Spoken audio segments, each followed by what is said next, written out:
यो भिडियोमा voter ID registration, national ID number अथवा राष्ट्रिय परिचय पत्रबाट कसरी बनाइन्छ भनी देखाएको छ। फर्स्टमा गुगलमा गएर नेपाल इलेक्सन कमिसन टाइप गर्नुहोस् र त्यहाँको वेबसाइटलाई क्लिक गर्नुहोस् र अनलाइन प्री इनरोलमेन्ट भन्नेमा क्लिक गर्नुहोस् र नयाँ दर्तामा जानुहोस्। यहाँ आफ्नो परिचय पत्र नम्बर राख्नुहोला र जन्ममिति एडीमा हाल्नुहोला र नाममा आफ्नो पहिलो नाम राख्नुहोला। जस्तो मैले यहाँ स्नो लेखेको छु र तामाङ लेखेको छैन, त्यसै गरी आफ्नो पहिलो नाम राख्नुहोला। यहाँ एउटा म्याथको प्रब्लम दिएको हुन्छ, त्यसको सही उत्तर लेखी एनआइएनबाट विवरण प्रमाणीकरण गर्नुहोस् भन्नेमा क्लिक गर्नुहोला।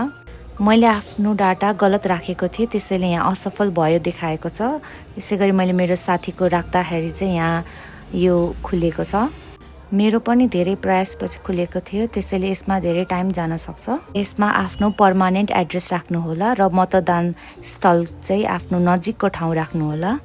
सबैसँग नेपाली किबोर्ड नहुन सक्छ, त्यसैले यसरी नै नेपालीमा लेख्न पठाएर कपी पेस्ट गर्दा पनि हुन्छ।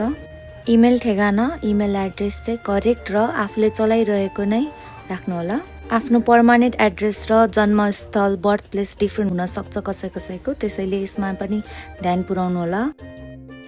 यो मातृभाषा भनेको चाहिँ मदर टङ हो, जस्तो मैले आफ्नो चाहिँ तामाङ राखेको थिएँ। यसमा हजुरले भर्नु भएको सबै डाटाहरू करेक्ट छ कि हेर्नु होला। करेक्ट भए चाहिँ दर्ता गर्नुहोस्मा चाहिँ क्लिक गर्नु होला। तपाईँलाई आफ्नो आवेदन नम्बर दिइनेछ।